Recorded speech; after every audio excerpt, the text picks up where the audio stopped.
But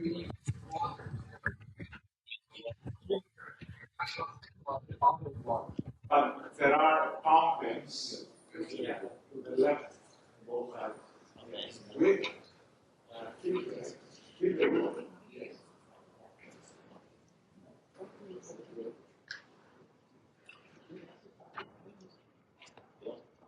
Okay. Yeah. Good afternoon. My name is Pengfei Xia.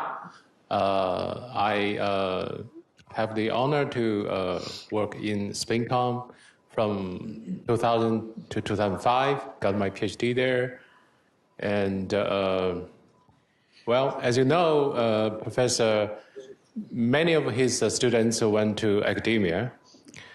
But in 2005, around that time, the job market for professor turned to be very hard. So I basically went to pursue industry road.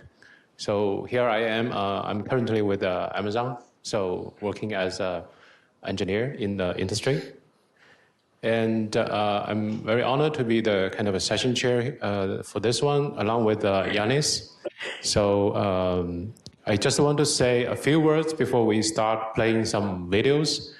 I mean, those PhD time is really kind of a building moment for me, myself, and I'm really appreciative of Professor's patience with me and encouragement. And I'm really proud to be a SPiNCOMer. Yeah. Okay, maybe. I can say a few things, yeah. So, hi everyone, my name is Years SPiNCOM, and I overlapped with Pengfei for a year, Pengfei, or 2 years, yes. So I was in SPiNCOM from 2004 until 2011. Then I moved to Texas. I was there till last 4 months ago, actually. And I decided to move to ARL, so now I'm pursuing this kind of career as a research scientist there. We'll see how that goes. What I would like to say is, Yorgo and Theoni, you have a special place in my heart. I'm so grateful. You've been so kind and so supportive in all these years. And I was a very stubborn guy, and despite, I wouldn't listen. And despite all that, Yorgos was always, he was frustrated many times with me, actually, but he never gave up. So, and I thank you for that. Thank you for giving me a chance to reach for the stars. I appreciate that. So I guess we can... Yeah.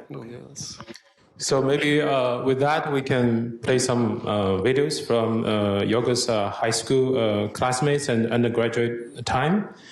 And the first video is from Aphrodite Margarito, a friend and a high school classmate of us, who is a mathematician from Greece.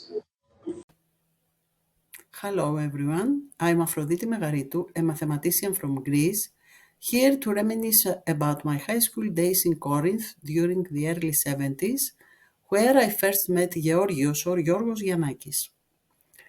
Our friendship evolved quickly from mere classmates to cherished friends. While others may speak of how Yorgos inspired them as a professor and researcher, I want to share how he inspired me during those formative years. It was 1973 when I joined a new class and met Yorgos. Accustomed to being the top student, I was confident in my academic prowess. However, Yorgos challenged this perception. His remarkable intellect, imagination, and focus not only impressed me but also taught me an invaluable lesson. There is always room for growth and improvement, no matter how accomplished we perceive we are. I recently found a newspaper column that reinforces my point. Despite its poor quality, it shows Yorgos being honored by the mayor of Corinth for topping his graduating class in 1976.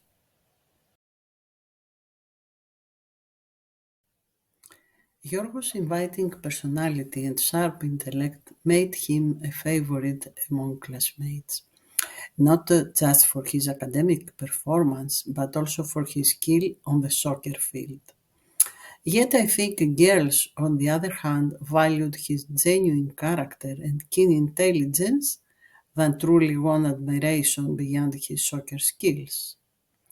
Yorgos was deeply involved in our school activities. I have a photo from 1976 during our National Independence Day showing us in traditional Greek costumes.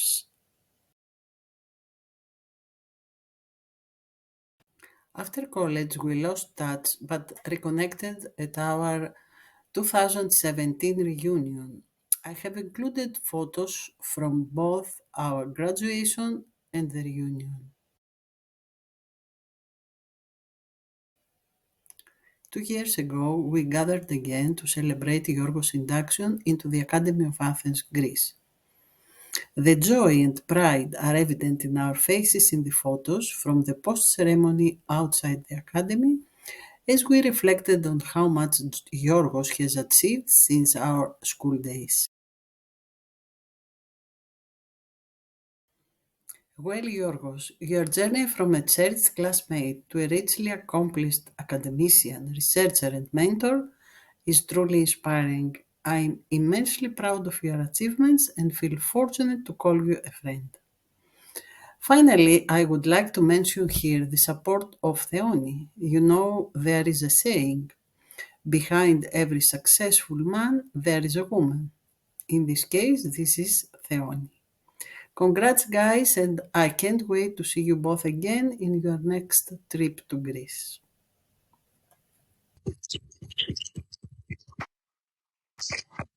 I mean, what the lady said is so true.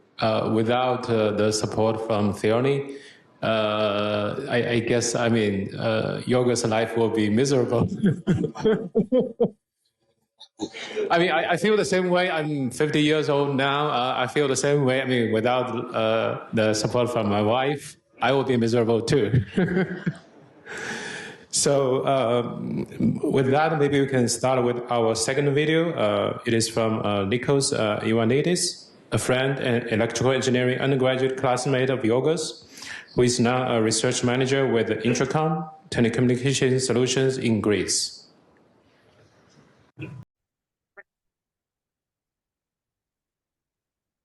Yorgos has been a close friend throughout the years, embodying the timeless wisdom of the Boy Scouts.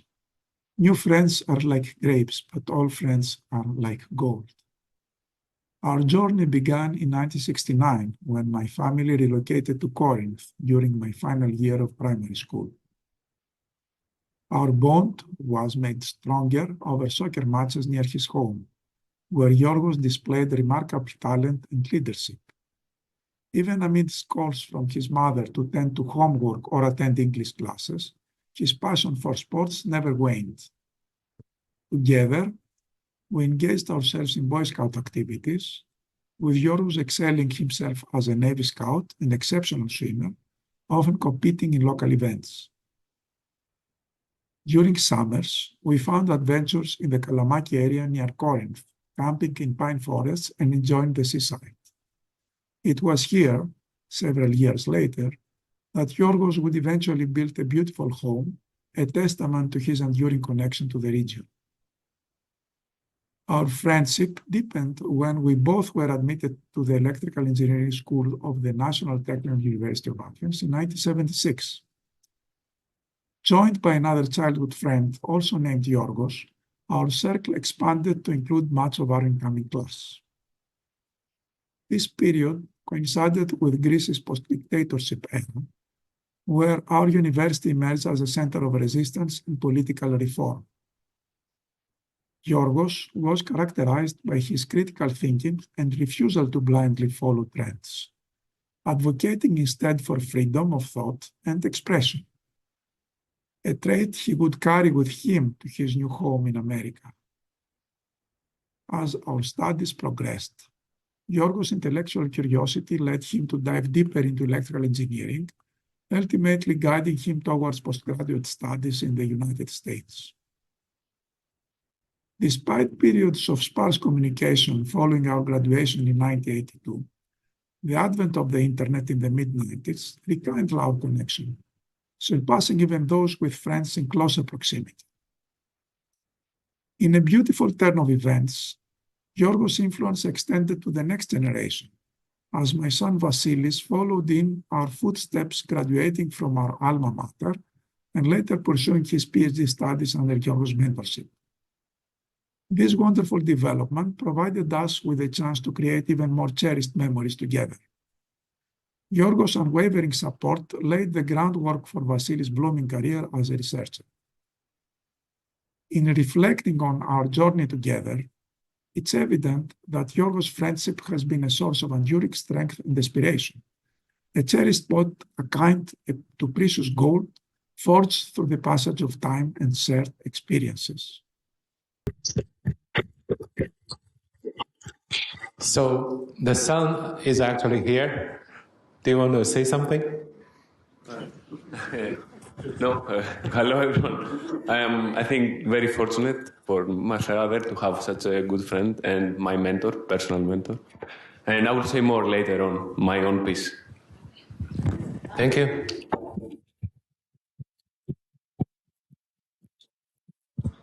So the next one has several Greek names, so I offered some help to Pomfei to pronounce them, and I'll try to do that since I have an advantage given Greek is my mother tongue. So the third video is from Dimitri Kalivas, Grigori Yovanov, who's our undergrad and graduate classmates of Yorgos. Dimitris is now a professor at the University of West Attica in Athens, and Grigori is now managing director at the Strategis Maritime Center of Excellence in Athens. So that's the next one.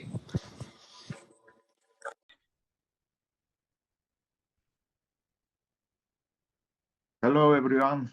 I'm Gregory Yovanov. And I'm Dimitris Kalivas. We are all friends of George.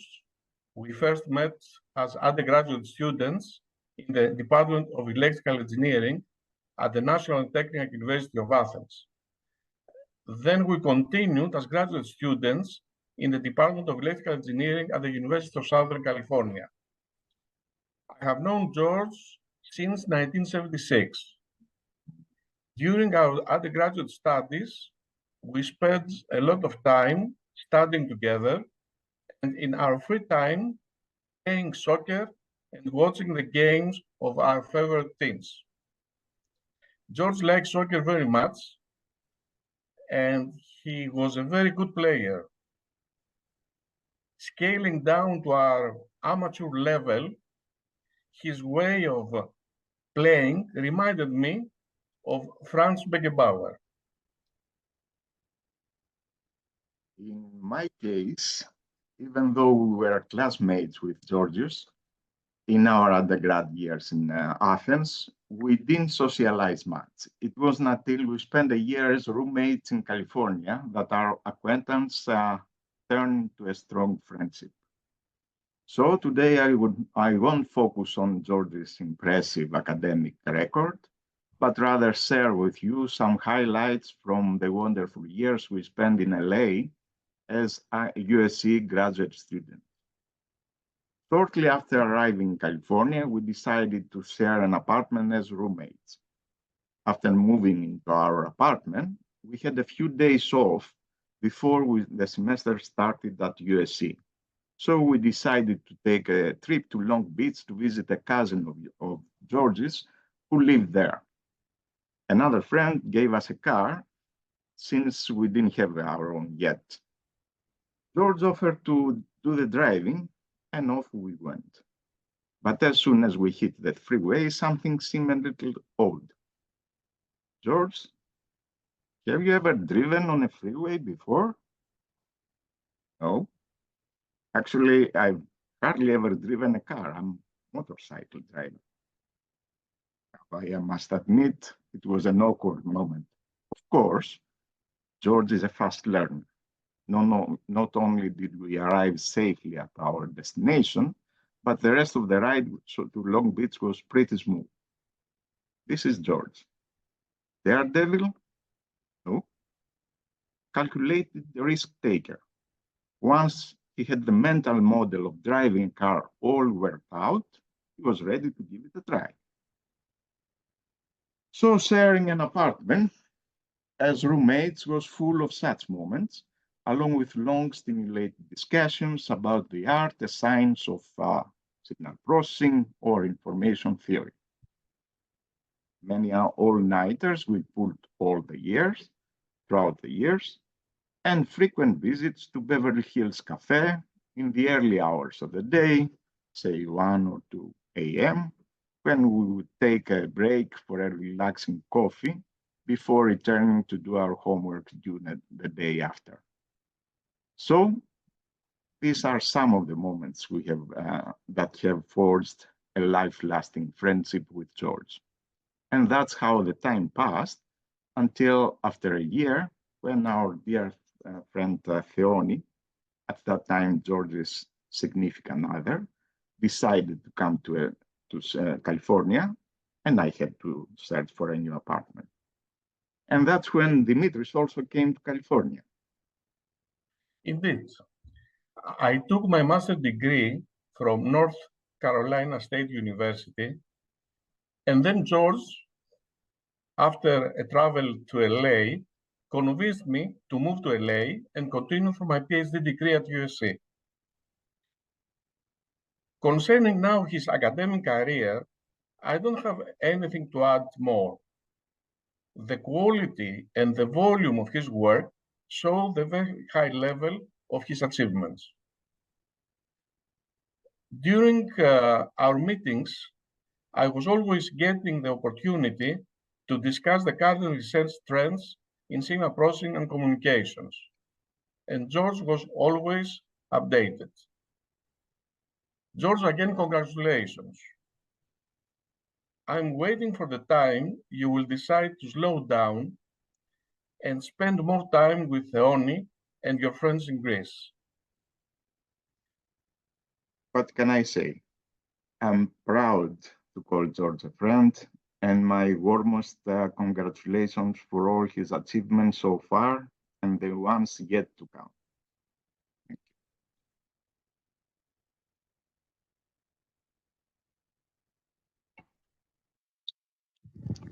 you. So I need to add something about that story with the car, because you told me that before, and I remember it was many years ago, and I asked you, why did you do that, since you didn't know how to do that? And you explained it to me using the motorcycle. Yorgos liked to ride motorcycles, and said, Yanni, a motorcycle as a system has a faster response to a car. A car as a system, you know, when you put input in a car, has a much slower response time to react to whatever input you give. So I was like, yes, that's true. From a theoretical point of view, that makes sense, actually. I would have done the same. I mean, I just want to add that. I'm sorry, I just remembered. Yes, okay. So the next video is from Yorgos' friends from his time in the University of Southern California, Tassos Hasiakos, Petros Ioannou, and Yorgos and Thanasis Papaioannou. Hello and greetings from Southern California. We're a group of friends here from our days in graduate school at USC, gathered to honor George Giannakis on this special event. Hello, I'm Tassos Hasiakos, professor at the California State University. I was thinking the other day, if someone was to ask me the question, which period of time has been the most frustrating in your professional career? I would say it's the graduate school days. But if the question was a little different, which period of time has been the best in your professional career, I would say it was the graduate school days. Now, these statements are contradictory, but the contradiction has a very simple explanation. The explanation is that we had a close circle of friends, working hard, having fun when available, and supporting each other through difficulties. I'm honored that we had Georgios Giannakis in this circle of friends. Georgios, I want to talk to you. Congratulations for this great event. I'm privileged and honored to be your friend. I wish you the very best. Now I'm going to introduce the next friend, Dr. Petros Ioannou, professor at USC. Giorgio, let me start first by wishing you happy 65th birthday. You're a great person to know.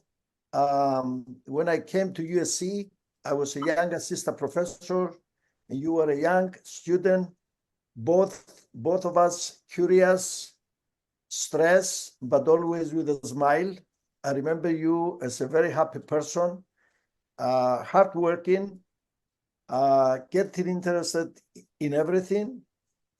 And I was very happy to see that you continue your career with the same pathos and the same energy, very dynamic.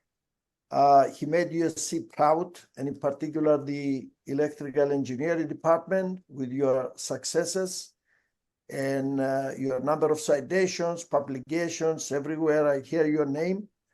But one of the biggest achievements I recognize is when I saw you in Cyprus last summer, seeing a slim guy, well-dressed, very professional, and as happy and energetic as I used to be as a student. So I wish you all the best. Happy birthday, and many more years to come with good health, and I'm sure about productivity also. Okay, enjoy the day, enjoy the times during the celebration. Thank you, Petros. Our next friend joins us from Cyprus, from the beautiful island of Cyprus. He is Professor Emeritus at the Frederick Institute of Technology in Cyprus, George Chrysostomou. George, it's your turn. My friend Georgios, I'm really very proud of you. First of all, I want to wish you happy birthday, all the best, and I'm sure that you will succeed either more in your career. I think my colleagues already have covered me. So the only thing I can add is I really feel very proud I have you as a friend. Best wishes again. Thank you very much. Thank you, George. Our next friend is going to be Dr. Thanasis Papaioannou from Johnson & Johnson. Hi, my name is Thanasis Papaioannou. I got to know George since 1982 when he joined USC. I was there about a year earlier, and we immediately became friends. As we all know, the graduate work is a very intense part of the lives of every graduate student, and it leaves a lot of memories to us. With George and with some other friends, in order to decompress from the pressure of research, homeworks, midterms, finals, we used to often go out late in the night for some coffee, long discussions, agreements, disagreements, and that lasted for several years. One night, we go to our favorite coffee place. It used to be open 24 hours. And the waiters approaches us expecting to get the usual coffee order. We changed it. We went with a huge banana split. She looks at us, she goes, 6 banana splits at 2 a.m.? Yeah, and coffee, please. It was a long and memorable night. We had plenty of them, with a lot of agreements, disagreements, but always in a very friendly environment. With this and that, with long coffee nights, banana splits, and a little bit of frolicking here and there, the graduate school was over, and everybody took his own route. George had, and still has, an exceptional academic career. I'm genuinely very glad and very proud that I know him. I would like to wish him many more years to come with health and creativity. And George, cheers with the very same mug from the unfortunately now defunct Beverly Hills Cafe. Cheers.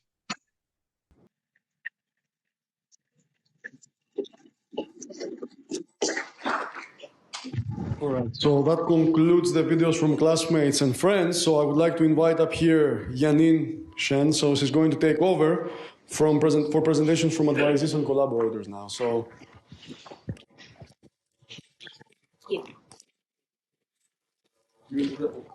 Yes. All right. Hello, everyone. My name is Yanin Shen. I'm an assistant professor at the University of California, Irvine. Today is my great pleasure to be the coordinator of this session. First of all, this session is completely spontaneous because as a coordinator, I just got to know I'm the coordinator yesterday when I saw the program. So there's no slides, no agenda, but luckily I have some people who are hopefully ready to talk about their experience about yogas. So, but I would like to take the advantage of being the coordinator to take the first chance to say something about my advisor and my journey with SPiNCOM. So, first of all, everyone has mentioned that being Yogas has a great success in mentoring students. And when I joined the group, I always like to look at the page on SPiNCOM, say the alumni. Okay, and I see all these photos, and they have Yogas has put the website of all his previous students. And whenever I'm very stressed, I look at all the places of his previous students went. And as I said, okay, I have to stick to it. If I survive in this group, he must have magic that no matter who joins this group, they will succeed. So I keep constantly click on his students' website and see who went here, who went there, and say, when can I become one of them? Okay, and thanks to Yogas also, we feel more like a family because even though many of his students I haven't met before, but we keep get the news from Gigi about who get promoted, who get awards. So it is almost like you never met a person, but you have participated in all his stages of success. So that feels really nice. Though that also causes a problem because when I actually meet people in person, I become confused. Have I ever met this person in person? Or it's just in my imagination? Okay. And so forgive me if some of you, I cannot really match the name of your face because probably I have only seen your pictures and heard about your good news. And another bad thing is that when you're in such a big academic family, you go to conferences in your first year of PhD, and someone come to you and say, "You are my academic aunt." And sadly, last year I went to Asinoma and someone called me academic grand aunt, which I was proud. Yeah, and just a little bit more about my journey with Yogas. And I believe my journey didn't start that smoothly. And I remember in my first conference, I was sitting in a table with Yogas, and someone asked Professor Janaki, says, "Hey, how did you select all these good students?" He said, then Gigi said, and you look at their background, what is on paper, but sometimes you also make mistakes. And at the same time, I was the only one who was sitting at that table. And I said, oh my God, I must be the mistake. And, but you see now, I'm here today because I believe that Yoga's magic has happened on me as well, because I survived from the group, and he has changed my life in a very, very positive way. I've become a very different person. In the beginning, I could not understand why I can present 20 slides in 15 minutes in ICASP, but could not finish 15 slides in 6 hours of a group meeting. And I could not understand. I always get interrupted when I have this long answer that I was prepared, and I think I have a reason that to answer the question. Eventually, I understand that I understand what is not clear in my presentation, and I understand how to present better. And I also understand the reason he interrupted me is because whenever you get an answer that is yes or no, you can never start from because. That was what I usually do before I got the training from Yorgos. So without further ado, I will give the floor to the audience and whoever would like to talk something about Yorgos. I do have some people that are on schedule, so maybe I will just, let's just start from the PhD student number 1, who is on the schedule, John Anderson.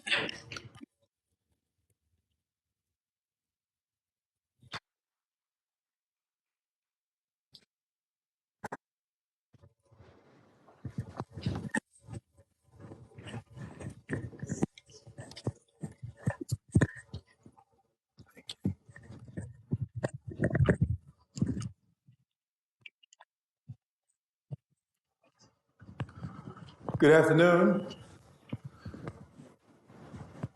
So one of the things I wanted to share is that this is emotional for me, and you'll see why. But I was at Georgia Tech as a student, and for different reasons, decided to come to UVA. And I was struggling.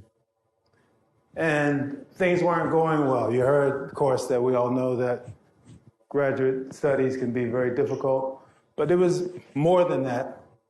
And you're really unsure how it's going to work out. So I had taken some courses with Yorgo, and at some point I said, you know what, let me go talk to this guy.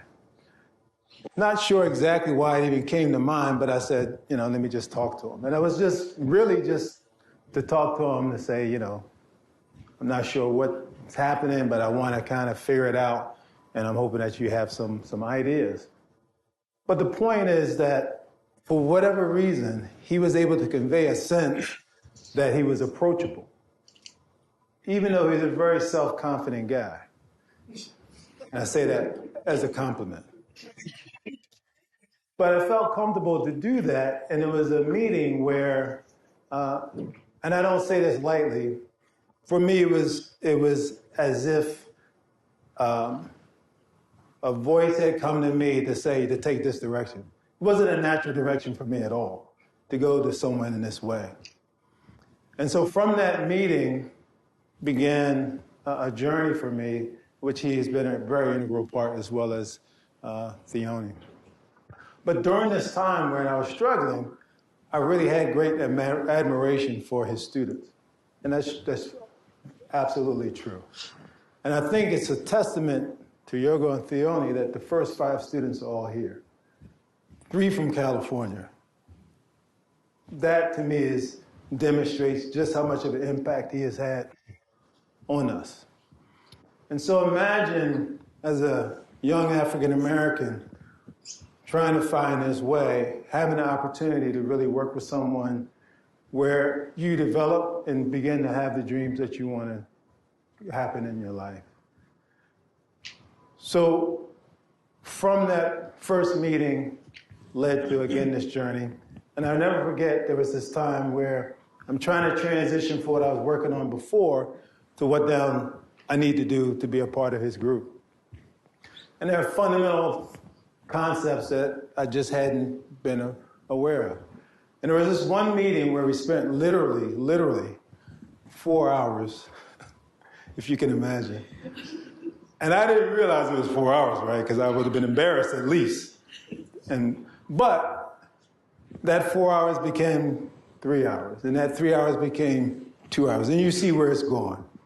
The fact that he was willing to put that time and energy in allowed me to grow and develop in the way that I needed to grow and develop as a graduate student. And so for me, all the accolades are well-deserved. Theoni and Yorgos, we create a very warm environment, which is very important because the feeling of acceptance, belonging, those are new words, right? DEI, that wasn't a popular word back then. Being your authentic self wasn't something that people talk about. But Yorgos was able to create that. There's this picture where I can't remember, Ed Hall's, and it's like Indians, white guys, African American in the back, women. It was just like, come on, this is like made up. I mean, it looked. United Nations was it? What was that? It was the United Nations. It was the United Nations.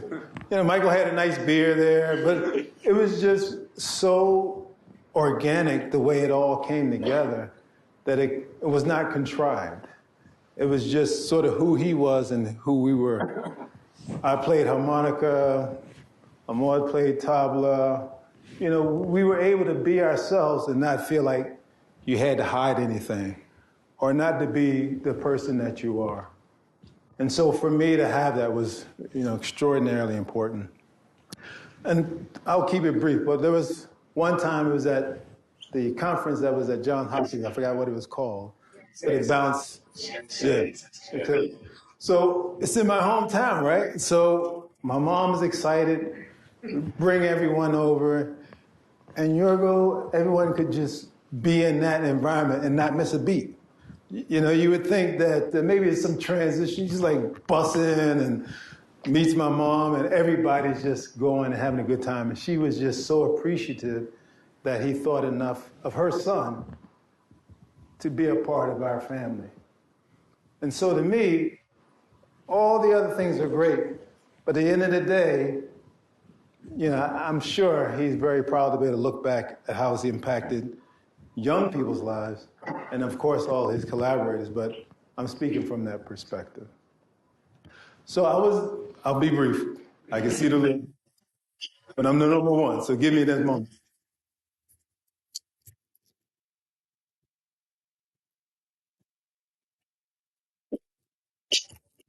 Not too long ago, Nikos and Stephen Wilson, they nominated me for an award, and so they did an article at UVA, and I wanted to read these words from the article.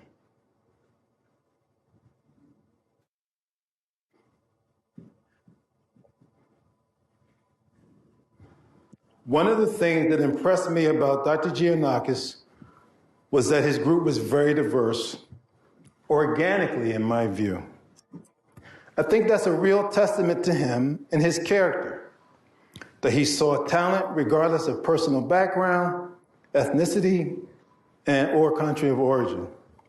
It takes a little bit of an open mind to be a thoughtful leader. The fact that he saw value in different people and recognized that we all benefit from one another, that's really what it takes. You have to get down to that level. Not everyone is able to, not everyone is naturally inclined in that direction, but I think that's the ultimate goal. This is 88, 89, 91, 90, you know, this is not when all this stuff is at the forefront of a lot of discussions.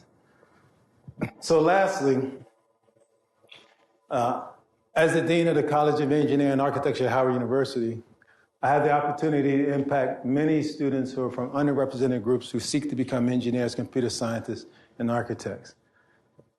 I want Yorgos to know in his own way, through his mentorship, that has been passed on. And for me to be able to do that at my father's institution at Howard University, one of the most renowned historically black colleges and university, is an honor and privilege.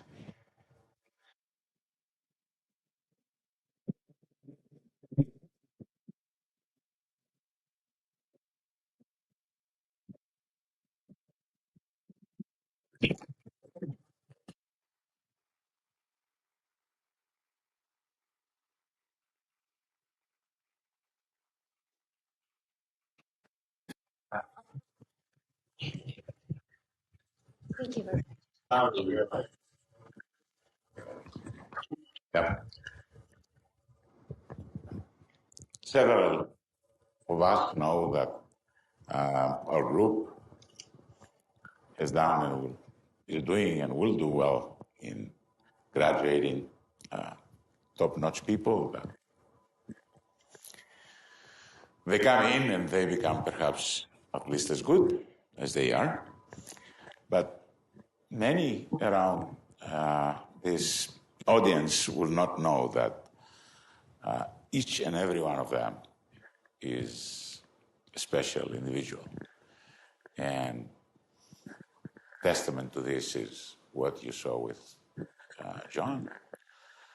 I'm really proud of him, and I'm proud of each and every one that has, joined our group and we have interacted. So thank you so much, John. Thank you, everyone.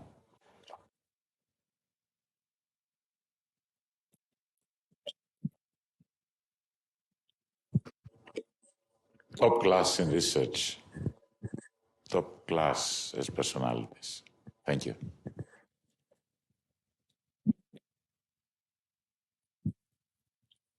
Thank you very much, Professor, and thank you very much, John, for the nice presentation. And who do we have next? I suppose I will go through the numbers of PhD who graduated from the group first and the second.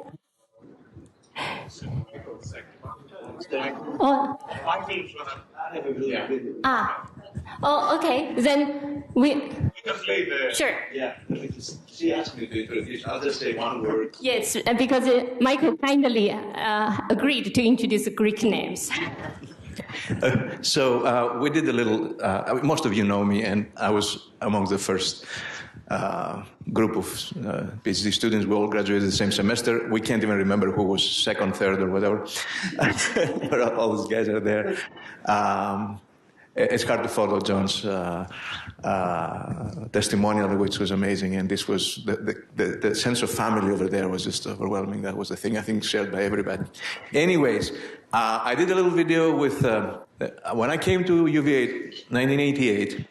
I came with two other Greek colleagues, and so we did a little video, the three of us. Because I was not going to be here, so we did that. But last minute, I'm so thankful I was able to clear my calendar and be here in person, which I do so much. Hello. Oops. So, anyways, I told Yorgos that I could say a few words in person, but he said, no, I like the video. So, I'll quit while I'm ahead, and I will not take the risk of screwing it all up in the deliveries. There you go. Hello, everyone. My name is Michael Tsetsanis, and I'm accompanied here by our colleagues Maria Rangusi and Tasso Delopoulos. And we are the famous Greek gang that was part of the first generation of Yorgos' students graduating in Virginia. That was more than 30 years ago, and since then, our paths have diverged. I followed a career in industry in Silicon Valley in Southern California, and Maria and Tassos stayed in academia, and they're professors at different universities in Greece. I'll start by saying that I'm probably the one person in the room that was impacted, or my career was impacted by Yorgos way before graduate school. I happened to meet Yorgos in Greece once when I was in high school. That was 1980, 81. And he was a graduate student at USC at the time. It's a long story, but happened to meet him at a function. And I told him that I'm thinking of going into engineering school. He asked, what kind of engineering? And I said, well, likely mechanical engineering because I like cars. And he very diplomatically responded, mechanical engineering? What mechanical engineering? Don't be ridiculous. You gotta get into electrical engineering. So here I am. Never became that mechanical engineer I always wanted to be. And for all these teenage dreams that were shattered, I blame Yorgos exclusively. The real story starts in 1988. when the Greek gang arrived in Virginia. And that was Yorgos' second year as an assistant professor in Virginia. We all have the fondest memories of those years because we were very warmly welcomed by the group, number one. And number two, that group was such a tightly knit group that felt like a family that you could just fit in. And that was a wonderful thing. And I've thought about this since. I've wondered what made the group such a tight-knit, what made the group gel so well and feel so good? And how can I replicate that in my groups, either in academia or in groups of reports in industry? In my opinion, in my estimation, I have to say the biggest element was this relentless pursuit of excellence. And it was something you could feel it in the air. It was made the whole thing real. Yorgos was very passionate about the pursuit of knowledge and did not accept any shortcuts from himself or his students. Now that was the vision, and to execute that vision, Yorgos spent countless hours with each student to raise them to the challenge. And every one of us recalls these intense discussions over long walks or late nights or coffee breaks and smokes at the cafeteria. And it was always like Yorgos would show up and say, hey, time for coffee. Coffee is the fuel of research. So I could talk for hours, but I'll stop here. And I just want to thank Yorgos for the immense impact that he had in my life, professional and otherwise. And thank you, Yorgos, and keep going strong. And with that, I'll let Maria say a few words. Okay, hello everybody. I am Maria Rangusi, and as Michael has just said, I was an early graduate student of Yorgos, along with Amod Dandavate and Sanyogita Shamsunder, Brian Sadler, Ed Hall, and John Anderson. I studied in the University of Virginia for only 2 years. I completed a master's degree and then, against Yorgos' advice, because I was a stubborn young lady back then, I returned to my home country, Greece, to complete a PhD.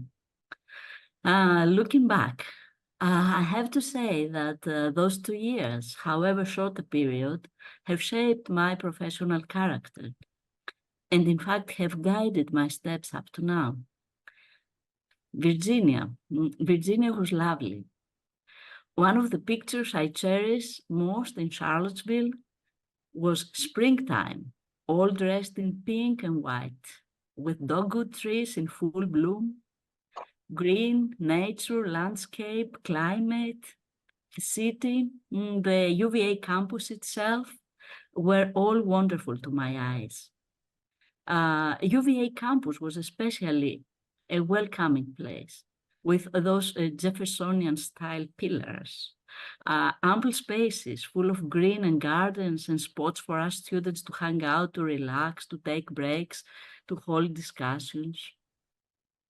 In fact, I remember Yorgos arriving to the lab early in the morning, practically every morning, reeking of his then favorite aftershave. I believe it was Drakkar Noir, and eager to embark on the next adventurous pursuit of knowledge, be it the third order or the fourth order cumulants, or the bispectra or the trispectra, or other such weird creatures. And he would take us all on board with him. Why, starting on that September 1st, we had devoured all of Haken's book on adaptive filter theory and taken the midterm test before Halloween. Michael was accurate to call Yorgos a passionate and relentless scientist, but he was also the most dedicated and at the same time selflessly giving and considerate teacher I ever had. He was the heart of the student group back then, and I know he still is. And I believe this to be the major reason why all his students feel like one family, and why they are all present today here, one way or another. Well, thank you, Yorgos. Now it's Tassos' turn. Okay, hello, I'm Tassos Delopoulos. I also had the privilege of being one of Georgios' graduate students during our time at the University of Virginia, the third member of the Greek gang. Like Maria and Michael, I feel that my research directions and scientific methodology was heavily influenced by Yorgos. Tackling scientific problems with Yorgos was a life experience, starting with learning the scientific language like infants do, then developing skills diving into pages and pages of Haken and Priestley books, and then touching with bare hands the findings and the work of previous research. What made the difference, though, was that Yorgos was not merely advising us, rather he was participating himself in the process. No shortcuts, as Michael said, neither for the advisee nor for the advisor as well. That was, and I guess that it still is, his life. Participatory research. Drinking coffee, having lunch, walking downtown is part of this. Best ideas are those written on a napkin, he was claiming. Despite this hard work and long hours, Yorgos enjoyed a balanced life due to the grounding influence of Theoni. She was always there, not only for Yorgos, but for all of us. As a professor for the last 23 years in the Aristotle University of Thessaloniki, I had the opportunity to be the advisor of more than 100 master students and many PhDs. I am consistently trying to scientifically support them as best as possible. I have, though, to admit that I never succeeded in being a mentor as good as Yorgos was for us. Thank you, Yorgos.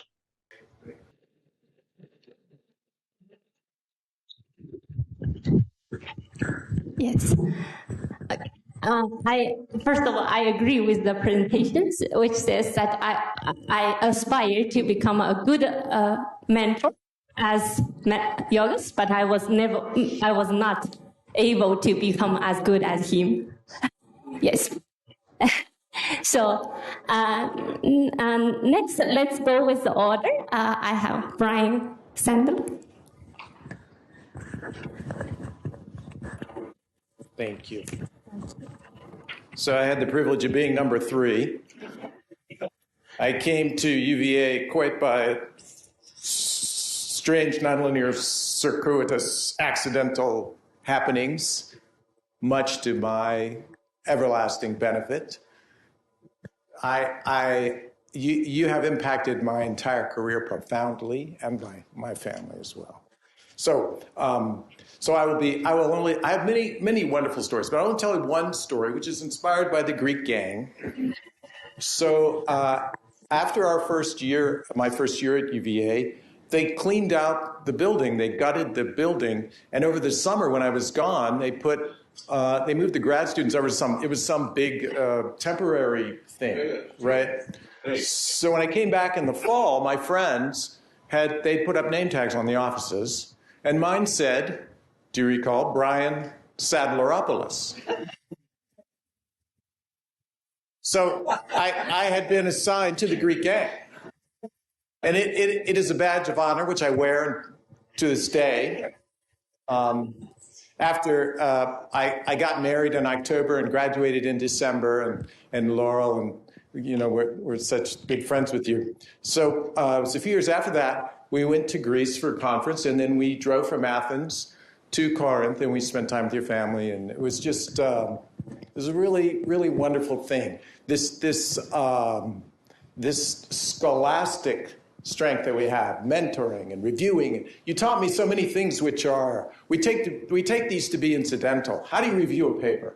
I can tell you, as a government guy for 4 decades, reviewing with rigor was an extremely important skill for me. It didn't have anything to do with my particular research in higher order statistics. So, thank you so much. It's just, it's a pleasure to be here.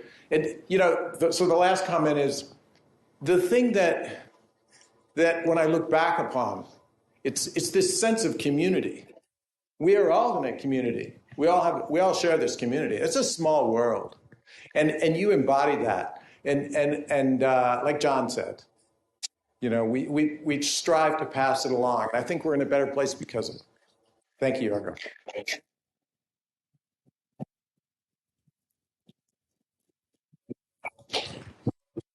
Thank you very much, Brian. And it so happens I will have a PhD number 4. He will be the next presenter, Amon.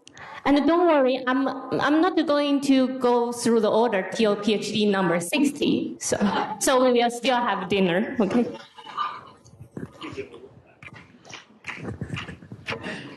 Put that on.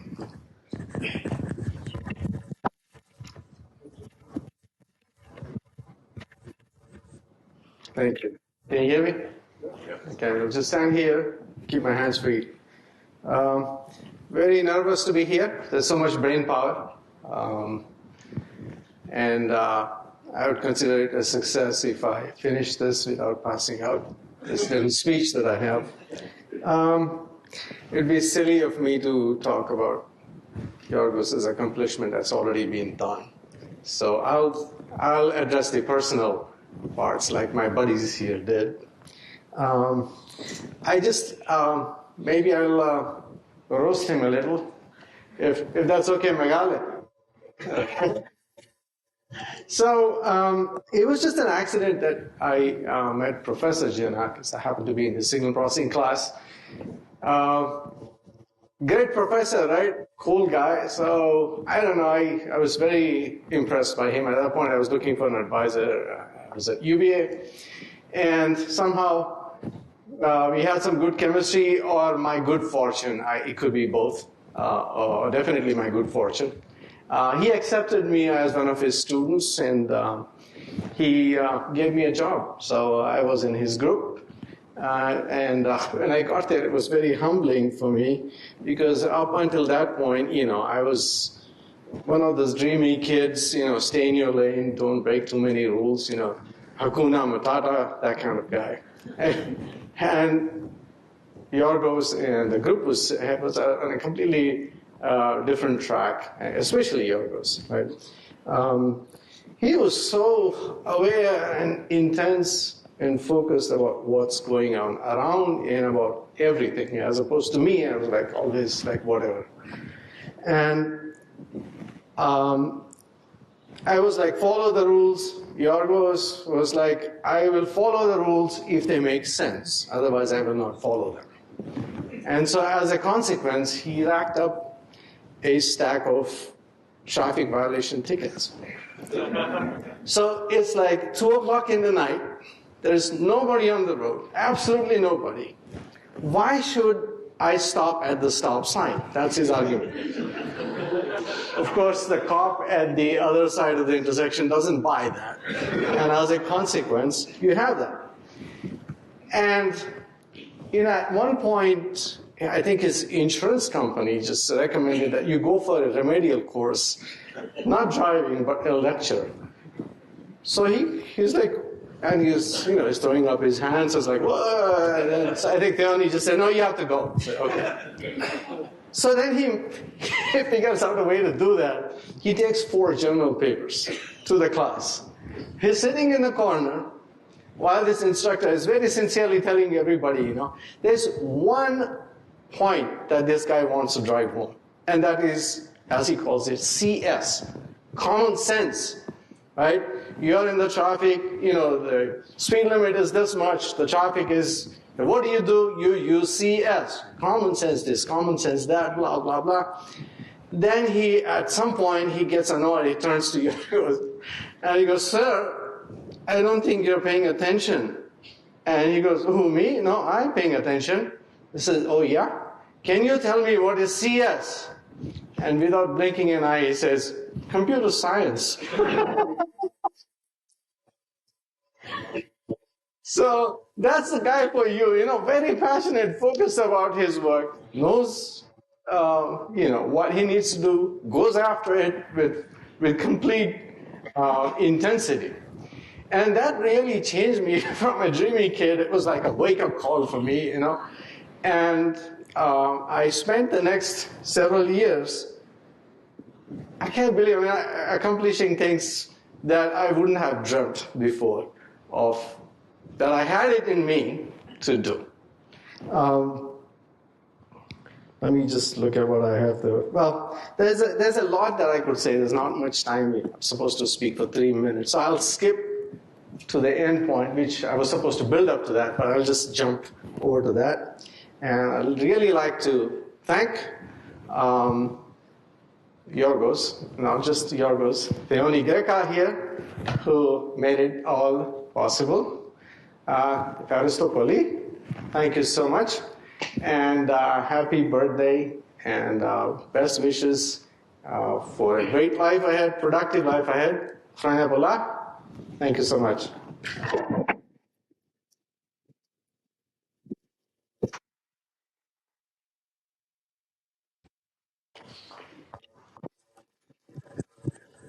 Okay, as I promised, I will not go with PhD student number 5. Instead, we will jump to number 37, which is Hao Zhu from UT Austin. Thank you.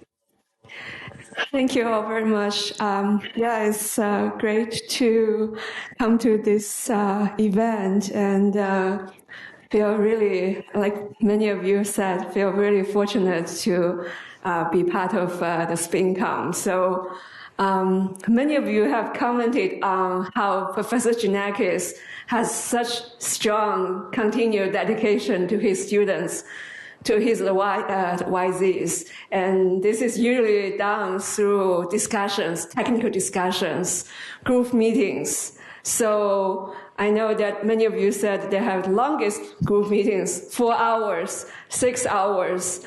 I'm not the energetic person, the most energetic person. I cannot compete on that. Some of you said there were like really late night meetings, discussions. I'm not a night crowd. I cannot compete on that. And some of you said there are meetings with many shots of espressos. Unfortunately, I was an espresso drinker while I was in the group. I have been converted since then. So 1 shot a day keep the doctors away. So that's great. So I wasn't competing on that. But I may have a competition with the technical discussion at the highest altitude. And maybe it wasn't that memorable, but it was very memorable to me. So that was 2010 after ICASP in Dallas. And I was presenting a paper on sparse co-clustering, co-author with Gonzalo and Professors Nikos Sidiolopoulos, and also Professor Arajan Banerjee in the meeting. So when we came back, we fly on from Dallas to Minneapolis. And we were on the same flight.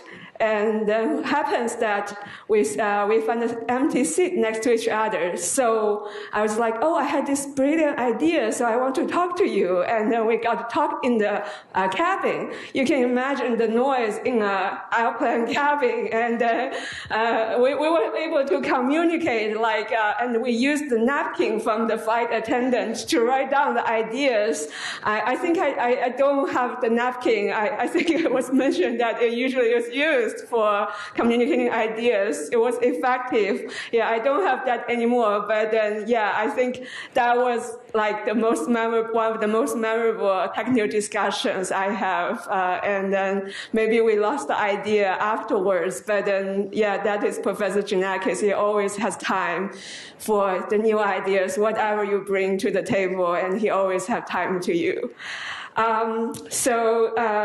The other thing I think was also mentioned a lot is that why Professor Giannakis is able to bring all the group of students together and then mentor them, all different students, because as you mentioned, some of us are really stubborn. Some of us want to do mechanical engineering. Some of us are this and that. But then Professor Giannakis always has the magic to put us together. So I think he does that by truly inspiring us. If you think you are hardworking, Professor Nakis is 10 times more hardworking. If you think you're a fast learner, Professor Nakis is 10 times faster than you. And if you think you have one idea, Professor Nakis already has 10 ideas more than you. And if you think you have good taste in problems, Professor Nakis has the better taste in research problems than you. So I think he always tries to inspire you by doing that, to show what he has to you. So this is, I think, really, really a great thing that has helped all of us to through the research training and the process. So above that, I think Yorgos and you, Siani, I think you truly inspire us as you have really a kind heart. You really care about people, care about us, physical health, mental health, and all of that. And I forever appreciate and grateful for that. So the last thing is coming back to Minnesota, I think it brings a lot of good memories about the buildings, everything. So I went back to pull out my thesis, PhD thesis. I'm not going to read it, the whole thesis, but I just want to read a short paragraph. So Professor Xenakis has dedicated extensive amount of time to help me through my aspiration to start thinking critically, improve technical presentation and writing skills, and overall become a better researcher.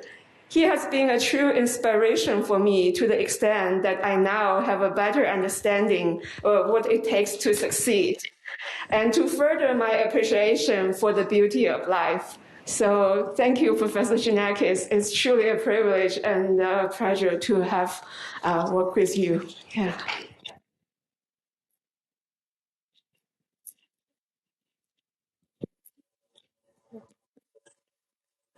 Thank you very much, Hal. And I echo that. I think what Professor Xenakis is doing is just what a role model is supposed to do, that he works harder than us. When we are complaining, we're standing there for 4 hours presenting slides. He is also sitting there with us. Of course, Sioni is also at home waiting. And I was reminded I skipped one from the schedule, urchin. Yes. Sorry about that.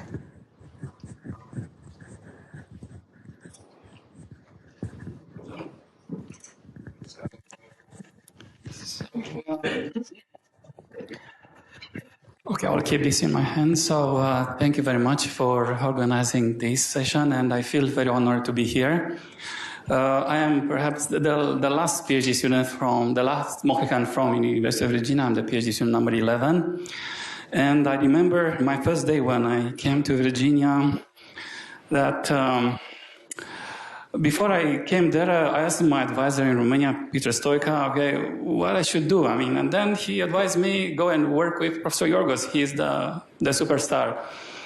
Then I felt very humbled, and I felt that he was not going to accept me. And then the first day when I went there, the first 2 questions he asked me, what you know about Greece? And I told him, well, I knew that year the Olympic chess team of the women won the 2nd or the 3rd place. And then Yorgos asked me, so do you play chess? I said, well, a little bit, I mean, not much. Then what else do you know? Then I said, okay, I know mathematician and the work very good, Kara-Teodoris. And then he asked me, how do you know him? And then I said to him, I read a book on fixed point. And then Yorgos replied back, oh, also I read about the Romanian called Nano, a very good book on. And then I said to him, yeah, I also heard about it. So this is how it started. And I'm very thankful that he trusted me and he took me under his wing.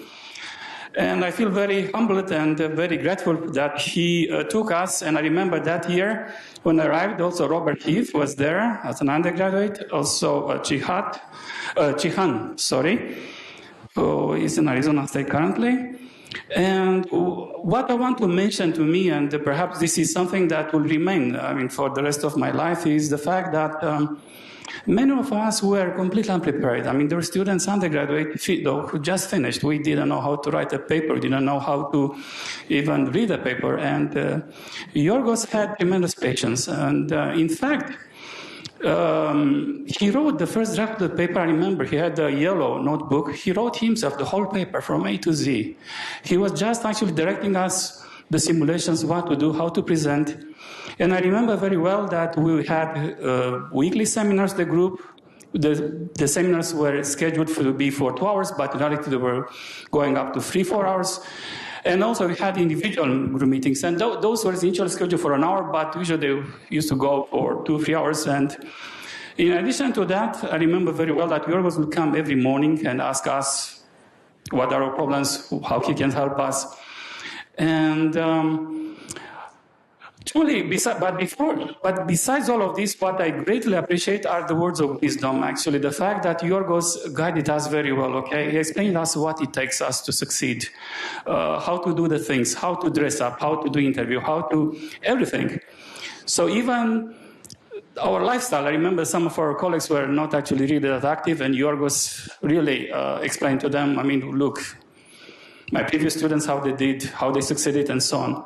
So he provided us the inspiration to succeed, and that was for us really perhaps the most valuable thing that. And I want to mention a small observation that 3 months ago, Robert Heath came to Texas A&M College and gave a talk. I was not there, and then he dropped me a line. Then I exchanged some exchange of Robert Heath, and then he was asking me where I am. I asked him, where are you? And then he told me I was going to go to UC San Diego. And then, Erkin, he told me, why I'm leaving is because, Yorgos told us when we were students, if you want to succeed, you need to have a collective of people that are going like you, not 100% or 80%, they go to 100% And so I asked, how comes, you are leaving a good place and going to another? Again, for me, my research to be successful, I need people good in antennas, I need in electromagnetics, and therefore, I follow Yorgos' advice. So to me, that's impressive. After 25 or 30 years, Robert, to have in his mind that the advice of Yorgos, and at the same time, telling me this out of the blue, I was really impressed, honestly. And another thing that really I tell also always to my students, and my students now some of them are faculty, some of them, I also tell them as an example the work that we did in journalism, how I organized the group, the seminars, and for all of this I'm very grateful. In addition to that, I would like to mention another aspect that it helped us really to navigate very well during these years is the fact that despite of all very hard work and the successes that we enjoyed, what really helped us also tremendously is during the fact that during the breaks such as Thanksgiving, Christmas time, Yorgos was always with us. He would take us to his home. Tony was there to help us. And really, his fatherly advice, his encouragement helped all of us to navigate very well. So for all of this, I'm very thankful to both Yorgos and Tony. Thank you very much. And there is a saying in my culture that, and I think this is coming to be true. The moment that you give away so many from your own heart without any asking back any reward, it seems that it's happening back too, because now I think God is blessing Yorgos with so many achievements, and I'm very, very grateful that I had the privilege to work with Yorgos and his team, and I hope Yorgos and Tony many happy years, happy and healthy years in front of you. Thank you very much.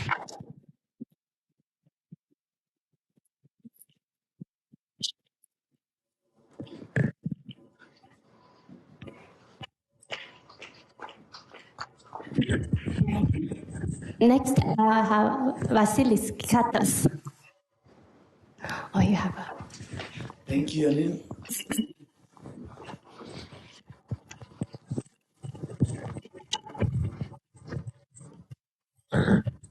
Okay, hello everyone.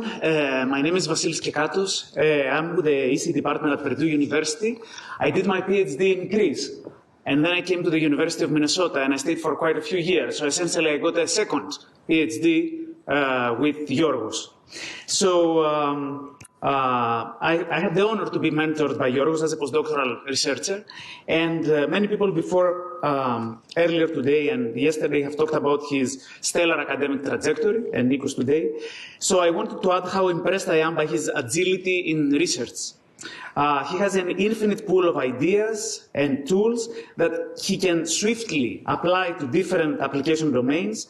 He's the one who identified how useful our signal processing expertise can be for electric power systems. And he was spot on that, and that made a deep impact on my career.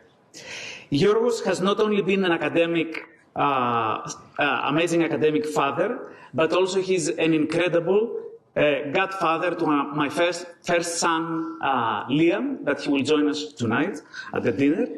So, as godparents, Yorgos and Theoni have been close to our family, following and encouraging us during happy and challenging times.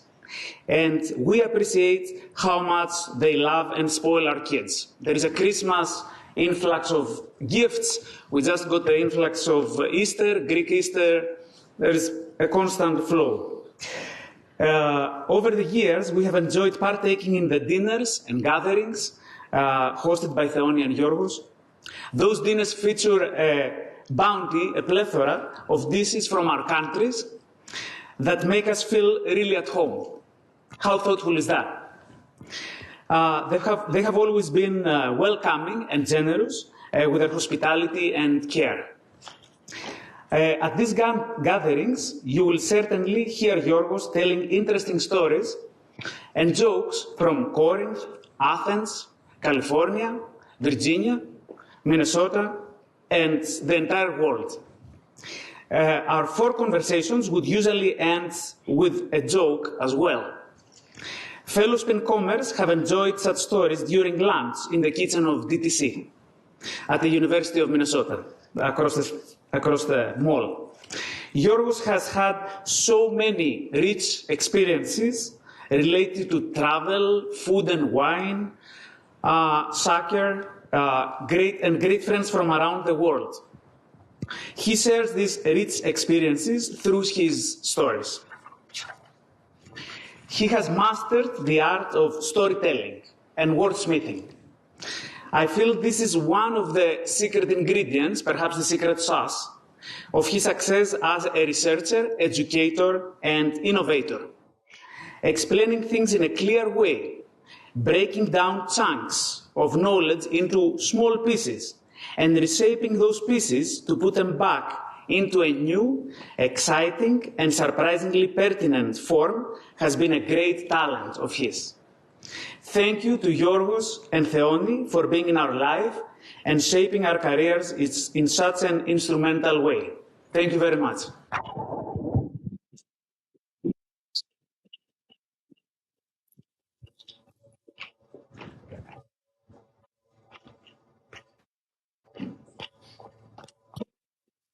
Thank you very much. Next, we will have Brian Pengana.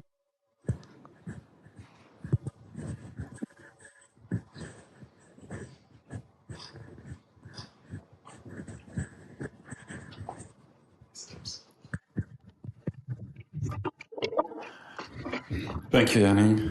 Hi, everyone. My name is Brian Pengana. I work with Amazon as a scientist, and a number of the people in this room, we overlapped during my time at SPiNCOM. So, what can I say? I think if I was to characterize my interaction with Yorgos, it would probably be in 3 phases.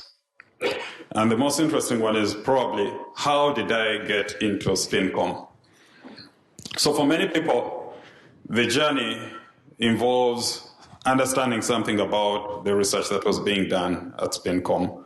Or, maybe Yorgos had identified a student that was promising during his undergraduate years. I come from Uganda. That's where I got my undergraduate degree in electrical engineering. And after a couple of years working in communications industry, I felt that this can't be it. I didn't feel challenged. I felt that I could do much more with myself. So the natural thing that I did was to try and look for, graduate education. And I applied to a number of universities. I had no clue who Professor Giannakis was. I had no clue what the University of Minnesota was. In fact, I didn't know that it gets so cold here. I remember applying for, the visa, and the lady that was interviewing me was shocked. Do you know how cold it gets there? So anyway, during my application, I specified Professor Giannakis as someone I would like to work with, and the only connection was because I knew something about communications. I didn't even know that it was a group in signal processing. That's how I ended up at the University of Minnesota. Now, after about 1 month coming to Minnesota, did my midterms, and they were extremely bad. So I go into Yorgos' office, and I asked him, what can I do? And the thing that he told me at the time stuck with me to this day. He told me, it doesn't matter how you're doing right now. What matters is your gradient. Is it positive? I kept that. Because I didn't even know how far up I was. But through the years, learning how to present, learning how to identify problems, all these are things that through our long reading groups, through our meetings, Yorgos instilled in me. I did not end up working in academia, but the skills that I still use to this day in Amazon and everywhere else are really those skills that you instilled in me. Clear thinking, presenting an opinion, forming an opinion, but most importantly, being adaptive. I witnessed it during the time that I was at the U of M here in SPiNCOM. When I joined, I think the group was mostly working on problems in signal processing and communications. Around the time I left, most of the research was in smart grid. And I think my PhD thesis was the first one on social networks. So thank you very much. Thank you, Theoni, for always inviting us into your home and making, Minnesota a home for me. Minnesota is still home for me. And I really appreciate the wonderful times. My PhD times were the most special moments, and I'll never forget that. Thank you very much. Happy birthday. I wish you so many more years of health. And also thank you for always being an advisor to me whenever I come back to visit. Thank you very much.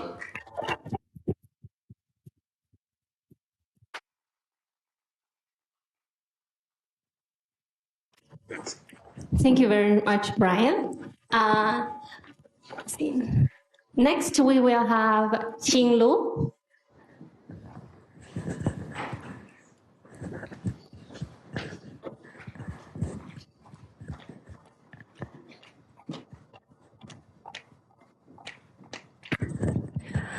Hello, everyone. My name is Qing Lu.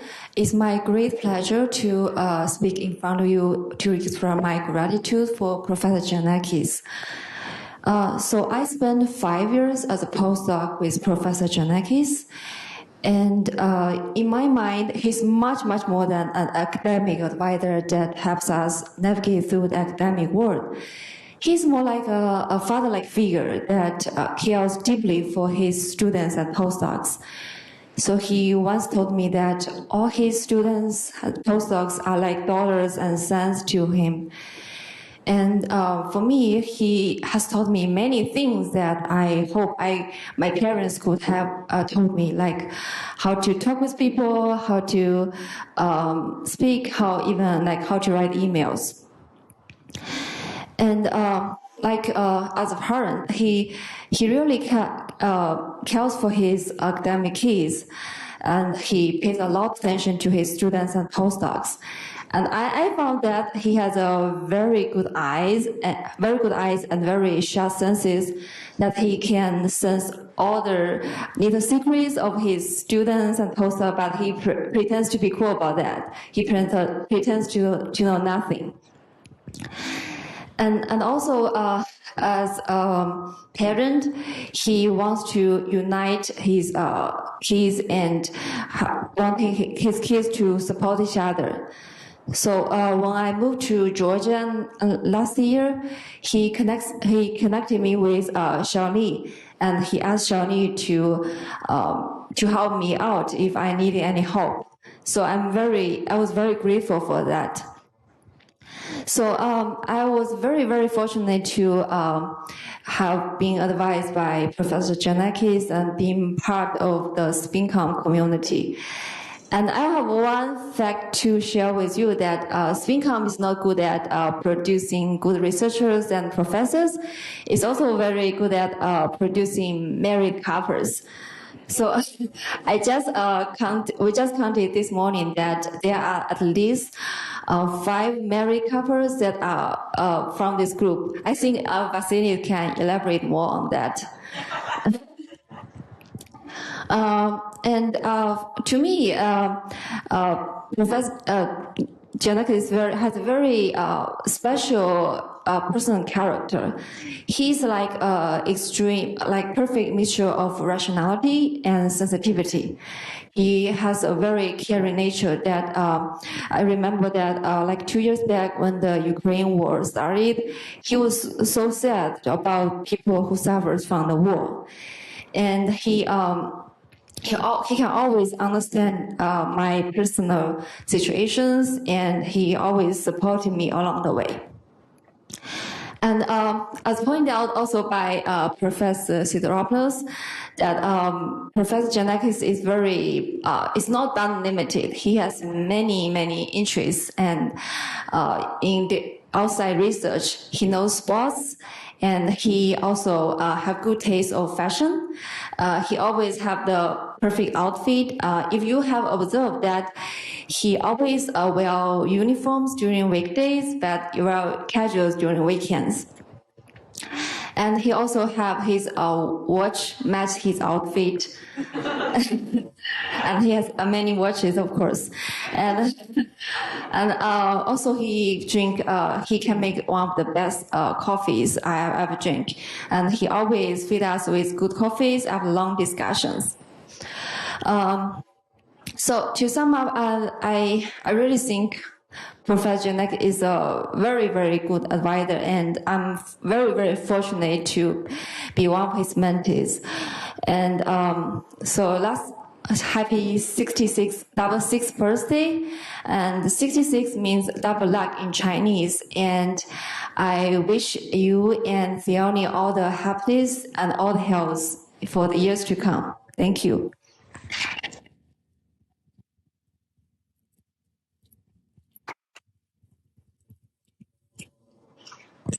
Thank you very much, Qing. And next should be spontaneous, but apparently this is a very popular spontaneous session, and I already have someone who is in the queue. So, Huan, you don't want to come next?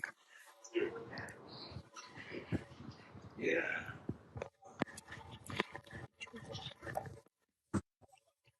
So I'm Juan. I'm Juan Batarque. Sure. How do I do this? Like this? Okay. So I'm part of the Uruguayan gang that started in 2006.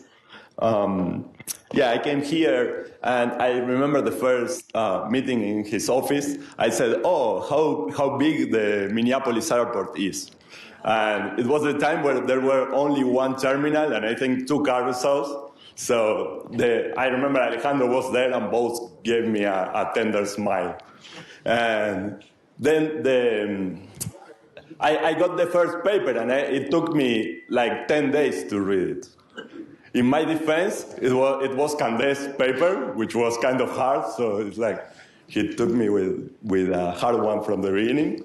So that's to say where I was when I started, right? So, yeah, so Janine talked about the magic. I think that he had to use double magic on me, but it was very, very nice. So the first years, all my PhD was, I was like a kid with a toy. I love to do research. I never feel the pressure. I cherish the reading groups. I remember that you had to prepare those, because if you were weak in a part, then Gigi wouldn't let it go. So he will point to the thing, but I didn't feel stressed, because you could say, I don't know, right? And then he will try to solve it on the board with you. So that's something so that's why I love the reading groups, even if they extend whatever. So, but that's the academics. So here in Minnesota, it happens that while I was doing the PhD, I got married, and Anna came to Minnesota, and Janakis Georgios helped me to introduce her as a PhD student in the chemical engineering department. That Programos is here. I have to say hello to him. Yeah. And yeah, Anna is very good, so she tried. But that's the first step was Gigi. Then I had my daughter here, and I have a photo of Gigi with Julieta on his arms. So it's more than academics. So I it even happened that in 2010 there was a World Cup, and in Uruguay, like Forlán was the best player in the World Cup. And I remember we watched the games here, and I was shouting and cursing, but he understood, because he shared the passion for soccer. Like Uruguayans we are crazy for soccer, you know. And then, yeah. So this feels like closure, right? And that's an internal joke, because we like this quotation from Analyze This, where the one member of the mafia said, it was talking about feelings, so this feels like closure, says. And then the other member of the mafia was feeling like this was the way to hit the guy. So I remember that. So, yeah. So I don't know, to end, I would say that after that many years, I feel in my life that like many people gave me opportunities. I'm very happy to that. And the first one was my father, of course, and that Janakis met, and he invited him for coffee, and he knew my father. That was very nice. But my father had a moral obligation to support me, so that doesn't count. And the second one is Gigi, so I'm very thankful.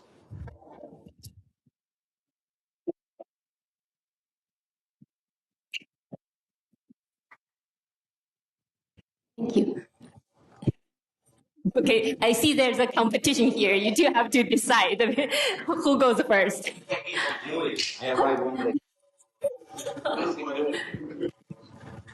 Just to continue, yes, as I mentioned, I arrived here, I think, in Minneapolis 1 day after Juan.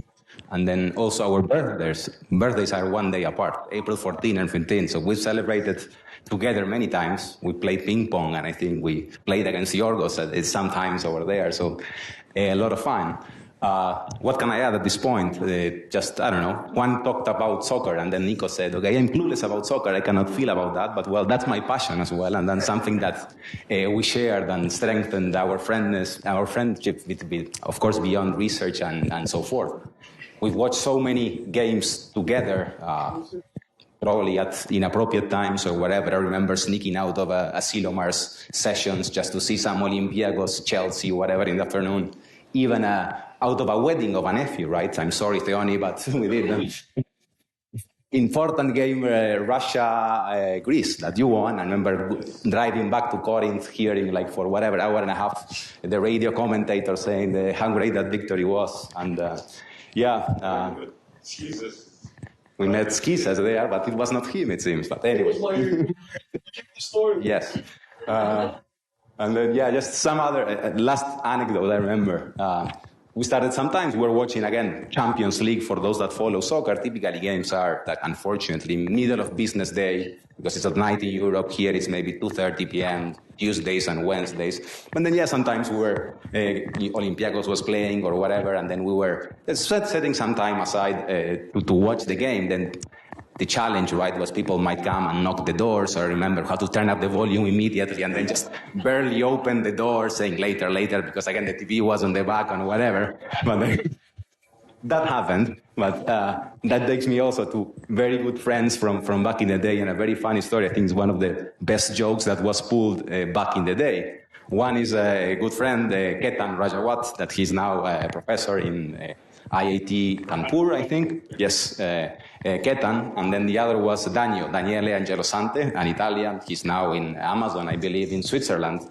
Of course, they knew we were watching games, and then this time around, Ketan was totally clueless about football, right? He had no idea that things were going on. And then Daniel knew, like, that we were watching a game or whatever at that time. But, you know, like, kind of it was annoying that sometimes people go knock the door and whatever. And I remember once he went and then he told Ketan, at that time, right, the game was happening. And then he went down and said, Ketan, Yorgos wants to meet you now or whatever. And then Ketan. And then Ketan went there, knocked the door and whatever, and then turned the volume, and then we were kind of cursing or whatever, and then later, Ketan, whatever. Anyways, that was kind of things that were happening. And again, there was that fun, as Mark was saying, play hard, work hard, play hard, right? Yes, we will switch the TV off, and then the same monitor, we will then go through an author's response to finish a paper review or whatever. So then there was that balance, great times, great memories.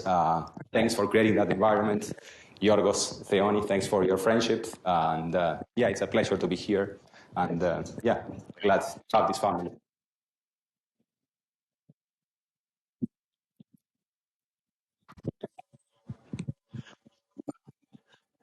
So, hello everyone. My name is Vasilis Ioannidis. So you heard earlier my father. So as I mentioned before, I'm really, fortunate that my father had such a good friend.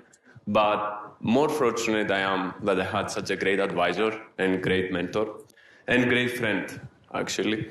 So I'm deeply grateful for that opportunity to come here in SPiNCOM in 2015 and study with you. And Yorgos taught us how to think critically, think deeply, and also how to insist on higher standards, something everyone echoed here, right? But actually these values, as Brian said earlier, is something we carried with us in our later careers. And this is what helped us succeed and everywhere, not just during our PhD.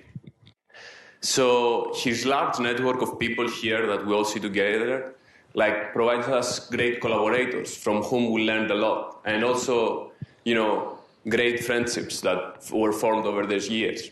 And then this moves to the next part. So beyond the significant impact in my professional life, Yorgos and SPiNCOM group has been a major point in my personal life as well. So here I met wonderful friends. You see all of you here that we interacted over the years, but also the ones that we didn't interact, but we met in conferences.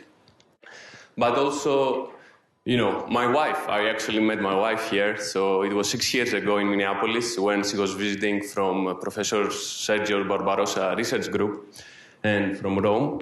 And now we got married last September and we live in, California. And as a final remark, I want to echo what was said before. So Yorgos is deeply invested into the personal success and professional and personal life of his students. And Yorgos and Theoni has been next to us into this home away from home, as I like to call it, Minneapolis. And you made this for us, so we are really grateful for both of you.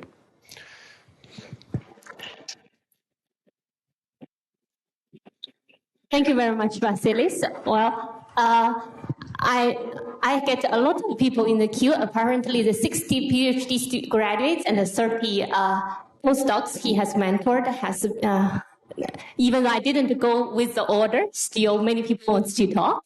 But before that, I want to also include the collaborators to come to talk before the dinner, so that to make sure that we don't wait forever.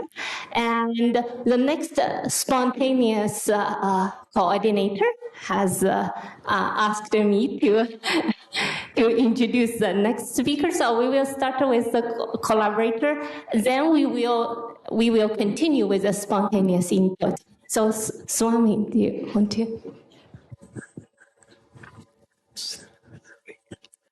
Yes, I'm not impersonating Jerry Medal at this point. Yargo, I've known you for 40 years, 42 years. We both survived Jerry Medal, or whatever you want to call it. So thanks for all the years of friendship and love and tyranny. Thank you. I'll just, coffee has come up so many times today, right? So one small story about coffee. In the grad student days at USC, we did not have good coffee. And then finally, they opened a small coffee shop on campus. I mean, they had this, gleaming stainless steel espresso cappuccino machine. So we went there, Friday afternoon, 10 minutes past 4. They were cleaning up, and Yargo's going to say, "Can you make 2 espressos?" And the lady says, "I'm sorry, the cash register is closed." Of course, but you don't have to pay for it. So next thing you know, she said, "Fine, I'll make coffees for you." And Yago said, "Can you have 2 muffins?" And of course, we got 2 muffins. So I have other stories like him, sticky rice with mango in Berkeley, and other interesting stories we can talk about. Dinner, he almost got lynched in Calgary for rustling cattle. I mean, that was serious stuff. But more on that later. Again, thank you guys. Love you guys. Thank you.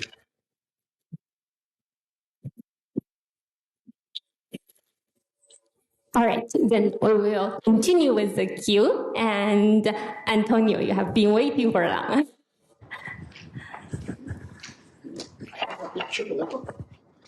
Can I? Yeah, I think that I have here one picture. I send it to your email.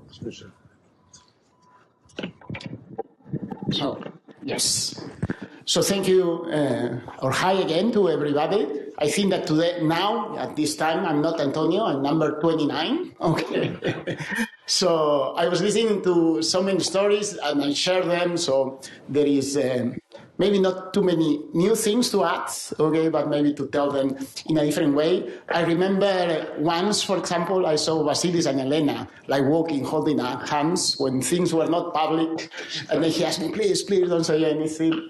I think that I may be only one of the few that, although has always enjoyed coffee and espressos, I may have told Yorgo today it was 9 out of 10, right?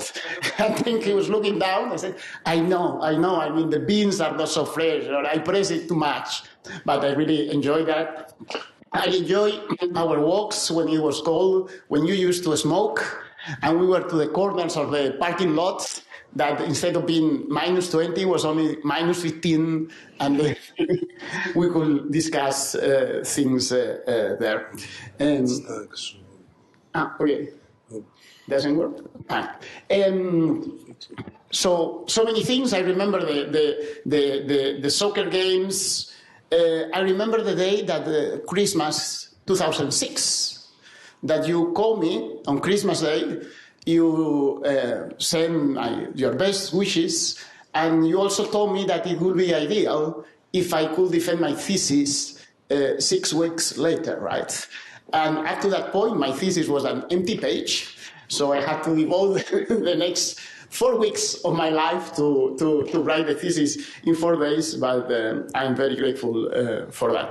Okay, but I think that this is common among all the things that we have said. I think that this is consistent. I'm really grateful for your role as an advisor and as a mentor. And I think that it's easy to identify SPiNComers where we are at conferences. It's easy to identify patterns in how we present or how we address things. And the picture that we cannot see, and I wanted to show today, was a picture that it was taken at my place like 4 months ago with my students. Okay, you don't know any of them. All of them know you, and you have had a great influence in all of them. All of them know that when they ask a question, they should put a full stop so that the presenter can address it. All of them know that the paper is not written for themselves, but for the readers, that they have to be clear that they have to help themselves to higher standards and always higher than what we hold to other people. And they all know that learning is the most important thing, that that is always worth investing time on them.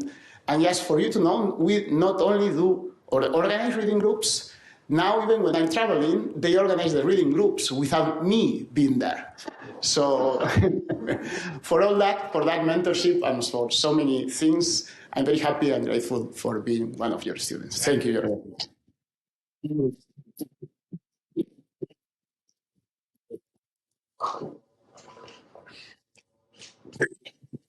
All right. Next, we have Panos Draganitsis.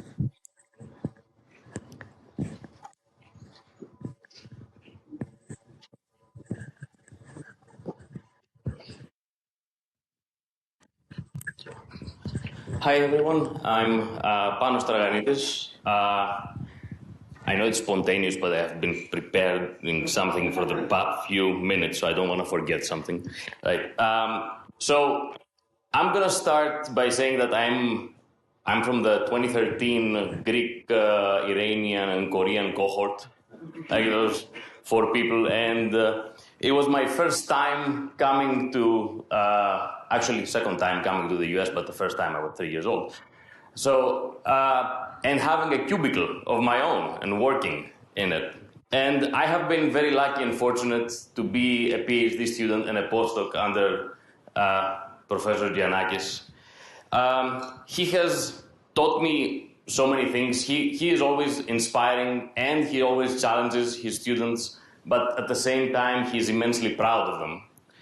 And I mean, among all the things that everybody has said already, perhaps what stuck most with me is that he taught us perseverance, right? And to be determined to solve a problem, no matter what, right? As evidenced by, you've heard about them, the long reading groups and perhaps in the long individual meetings that were occasionally fueled by espresso or, the big Stanley thermos, right?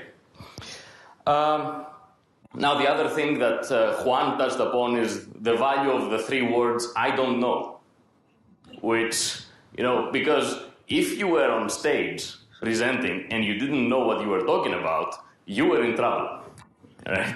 But the moment you said, I don't know, Professor Giannakis would come and help you, and he would come and solve the problem with you.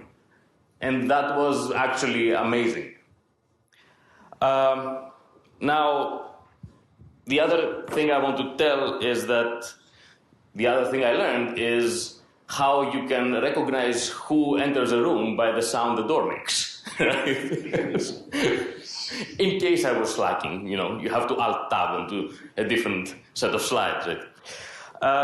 Now, the other thing is that I want to thank also Theoni and you, because you opened your house to us, and you were always there for us in good times, bad times, sometimes emergencies, as some other people will remember, right?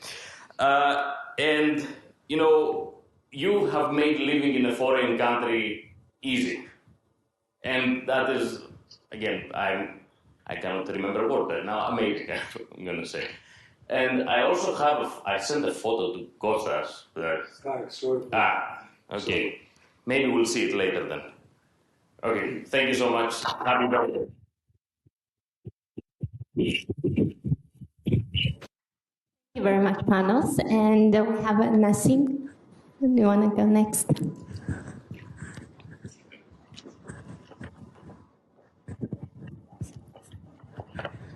So it's a pleasure to be here. So actually, when I was doing my bachelor, I was reading Professor Giannakis' papers, and I was so interested reading those MIMO OFDM papers, and I was always thinking how can I be in this group? How can I work with this person? And it was really my dream to join this group. And then I had an advisor over there that always told me that even if you stay here, you have to really go 1 year or 2 years work with him.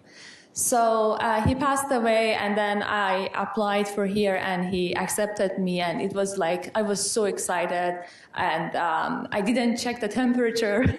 And the last night, actually, when I had my flight the day after, I noticed that, oh, this is a cold city. I didn't know about it. And then I asked my parents, put jackets and things in there. So, and one of the things that I loved about the papers was were the problem statements that were so clear and very nicely written. Of course, the solutions were amazing. So I was always talking about it with my friends and like, wow, how well these papers are written and all these ideas. And so, and then I was lucky when I was in the group,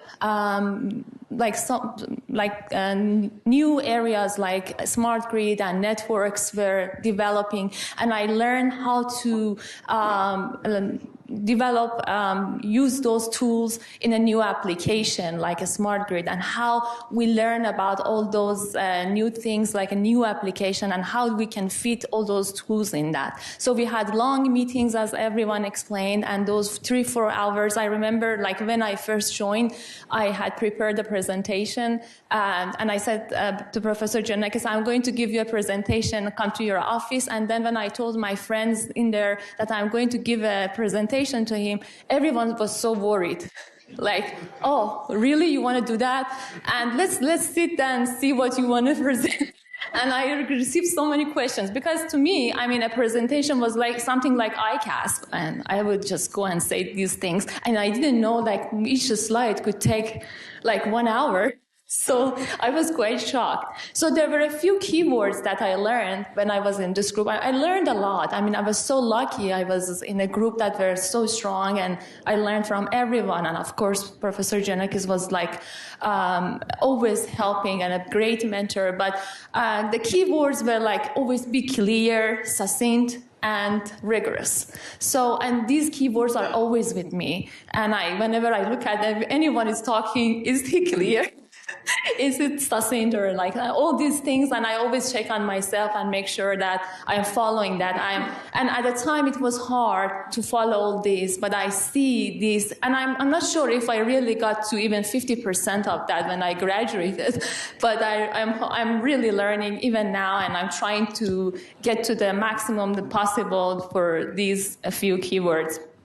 So I'm very grateful, I'm very thankful, and this family that, like all this group and the community, they're also helpful, and I can contact all of you and talk to you, and this is all because the group, a strong group that Professor Giannakis has made for us, and I'm so grateful for that. I'm grateful to Professor Giannakis for all his mentorship. And one last thing is, I remember when I graduated from PhD, well, first of all, the wife of my former advisor at University of Tehran told me that he couldn't, I mean, he passed away. He couldn't be more proud that you could work with Professor Giannakis, and this is a quality PhD that you could get, and this is really of the high expectation that he had. And also, secondly, when I was graduating, Professor Giannakis just didn't mention to me that do this for your career and that, but had very fatherly advice for life and career balance that helped me, especially as a woman. And I'm very happy at where I am right now, and I really appreciate all his help, all the advice, and I'm very grateful for that. And also thanks to Tioni and a very wonderful party the last day of my being in Minnesota. So thank you very much. We really appreciate it. Thank you.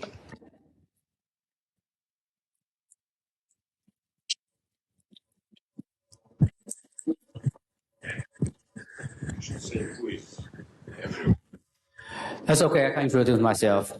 I'm Taiwan. I'm a patent attorney. I draft applications For few who want to apply for patents, I work with engineers, but don't worry, I did get a PhD from SPiNCOM several years ago. I don't remember my number, but I want to say that during my 5 years in SPiNCOM, I obtained much more than just a PhD degree from you guys. You give me so many good advices. Like, for example, you ask me to be, always think creatively, think out of box, right? I think, wow, that's great advice. Or I think out of box. I changed from academic to industry. I changed from engineer to a patent attorney now. That works really good. You also asked me, always answer the question straightforward. Yes or no, or I don't know. And then you give explanation. Well, for your information, actually, that's a little bit opposite of traditional Chinese culture. And everybody knows that, by the way, SPiNCOM is a great place of diversity. Lots of students or researchers from all over the world. It's unavoidable to have some culture shock there. But answer straightforward to the questions is the best advice I've got from you viewers. Especially now I'm in the legal field. I'm an attorney, right? Think about this. You are in court, being asked by the judge, well, did you commit that crime or not? Did you commit that crime? Did you kill that person? Well, if you start your answer with because, well, good luck. Right? And also, I want to share some story there. When I, right before my graduation, I attended this job fair in UMN, and this big company have prepared this delicious food at the end of the classroom, and they start to introduce the company. I joined late. I think I entered from the back door, so I was one sitting behind and the closest to the food. And after the introduction, the announcer said, well, now it's time for you to go back and grab the food, enjoy yourself. Oh, and by the way, there are some managers and associates of the company standing back there, and you can talk to them. You know what? Because I was sitting closest to the food, so I was the first one standing up. You grab the food, starting to eat. Well, after 1 minute, I look around. I think I'm the only one eating the food. All the other students went to talk to the managers, talk to the associates. They formed a long line behind the managers and talked to them, try to get the job. I was the only one trying to get the food. Well, I was angry about the announcer, Hey, announcer, didn't your professor tell you to be straightforward? Right? You should say it straightforward, Okay, now it's time to talk to the managers, talk to the associates, go get a job offer. And then, by the way, there are food there for you to grab. Right? Well, anyway, I'm glad now I get a job. But now I learned the lesson in a hard way.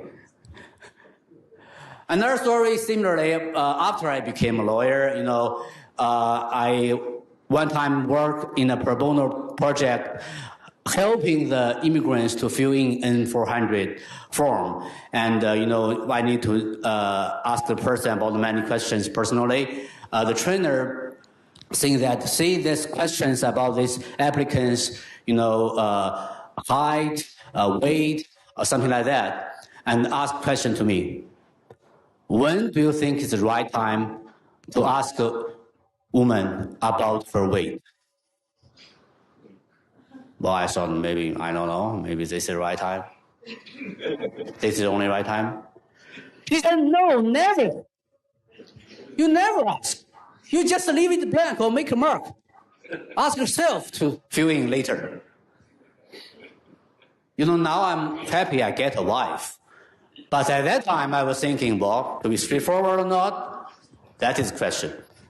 Okay, being straightforward, happy birthday, yours.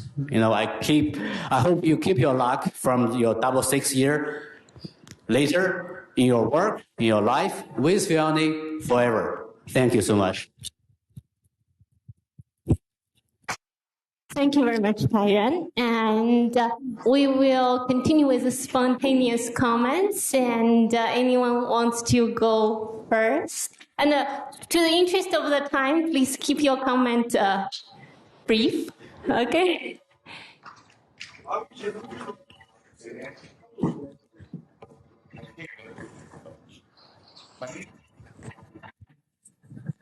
Okay, I'll try to keep it short. So I am from the SPiNCOM family. I'm an academic grandchild of Gigi. I was academically given birth by Professor Vasilis Kakatos. He was my PhD advisor at Virginia Tech. And he was very restrained emotionally while training me. And he was just about the maths and the techniques and is it obvious, is it clear, how does the computer know, things like those, just to prompt me in the right directions. And then when I was towards completing my PhD, I asked him that, can I go to Gigi for a postdoc? I knew it's no, but I should try.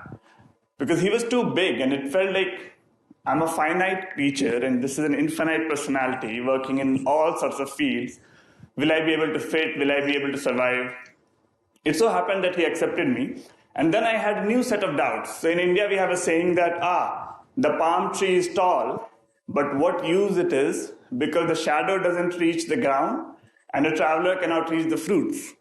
So is he too big to me? Will I be able to learn anything from him? But then I found that he's as big as one gets, but never too big. There was so much to learn from him just by observing his passion. So to know him and to learn from him, it's not necessary to learn all the papers he has written. It's enough to just write one with him.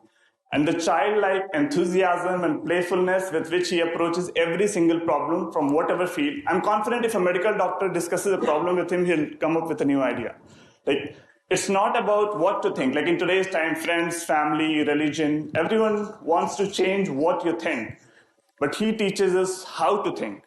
And that's the reason that if you look at all the SPiNCOMers in the last 20, 30 years, they're in such diverse fields and still doing so great. And I'm so blessed to have being inculcated into that culture of how to think and then be a free thinker. I look forward to passing on that mentorship. And one aspect that people didn't touch upon is he's a great lover. He's a very romantic person. And that shows in how he loves the problems that he works on. So I'm very fan of just observing his theatrics, his smiles, his nods, everything has a meaning. When one eye grows and the other shrinks, it means something. When he looks sideways, it means something. I was at a conference with him at Zurich and we were going in a metro, I guess. And he gets a message from Theoni and she says, I'm missing you or something. And there was a heart. And then Gigi, he's not talking to anyone, but he's just smiling and blushing. So at this age and stage, when I look forward, many of the SPiNCOMers are from a different country. We come here. We don't have extended family and friends here. What do we look forward to? What are we doing? Many of us are in academia. We are not we may think that we are changing the world, but not necessarily. So what do we look forward to? And Gigi showed us, you look forward to the next day. Just be genuine every day. Just love what you do. Love the people around you, and life will be great. So now I look forward to aging like Gigi and loving what I do like him. Thank you, Gigi.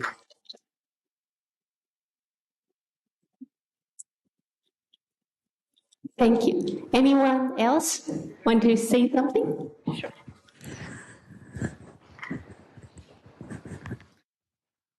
Thanks. Okay, so most of you don't know me, and most of you actually have a number. I don't, because I am still working on my PhD. And I think I learned a lot of the very wonderful things about my professor during this last couple of days, and that made me feel even more fortunate to be able to be part of this team. And all I want to say is thank you for, supporting me and for all the encouragement you have given me for the last 2 years. They matter a lot more to me than you know. And I look forward to the rest of my PhD career and the career after that in the years to come. And a heartfelt happy birthday and best wishes for the years to come.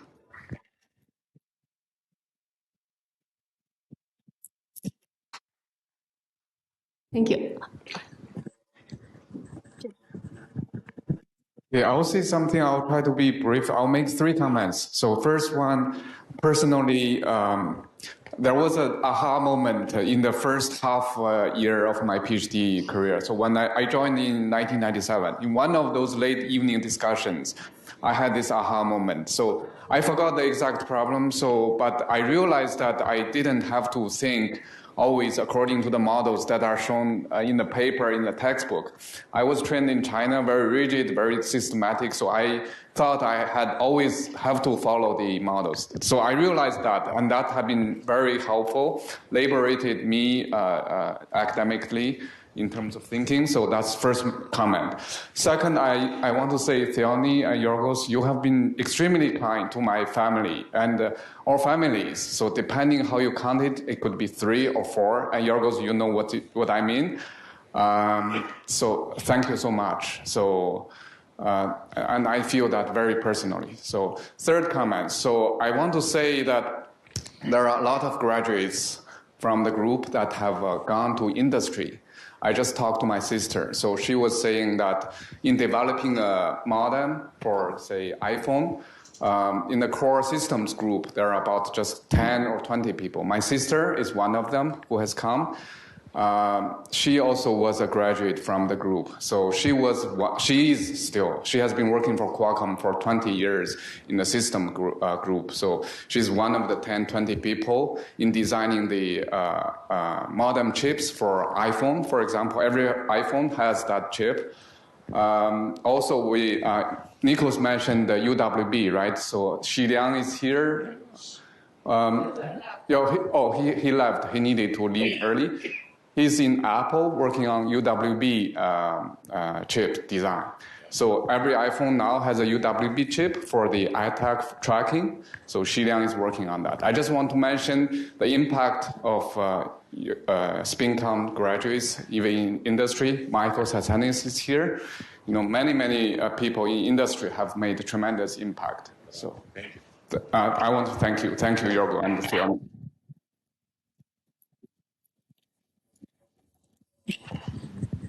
I guess it's over for.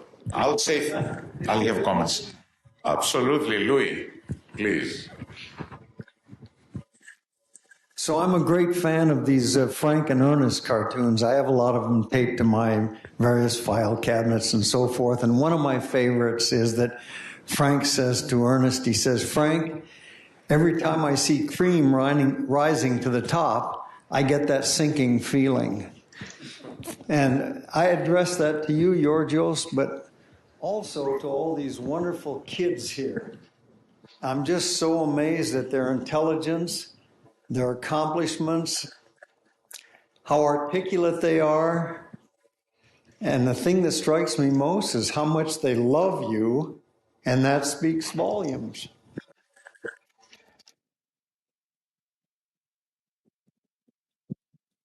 Thank you, Louis. I appreciate that you recognize something like that. I don't think we have anything else before dinner, but so I want to close this session by saying that from time to time I remind my wife that we may have not been lucky in having our own kids, but all these guys, for me, they mean a lot. And I'm really proud of what they have accomplished, each and every one of them. Thank you all for coming, for sharing with us your feelings. Thank you.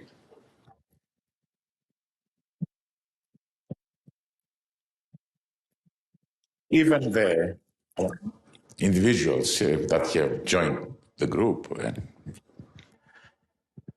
collaborators that continue, like Gert Luz, and he didn't say, but everybody says the class of Gert, Alba, Javier. People have not talked. Vencho is coming. Yeah. Gatsis, Nikos, Shen Li. There are a lot of people who contributed to this event, and just due to time limitations did not have the chance to share feelings, but they're along the same lines, and they may have. If we have time after the banquet, after the food, during the banquet, we can say a few words or watch a couple of more videos. What do you guys think? I think it's better to relax a little bit, and then remember the music will start around 6:30, the banquet, so let's try to be there. Thanks, everyone. Thank you.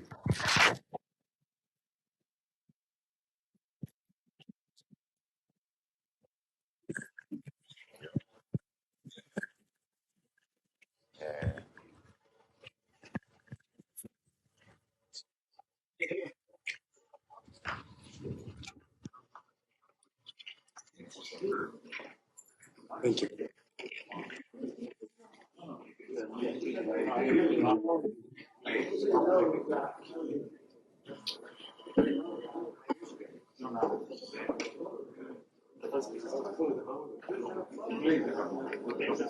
So turn them on because we don't need them, right? Yes. Okay.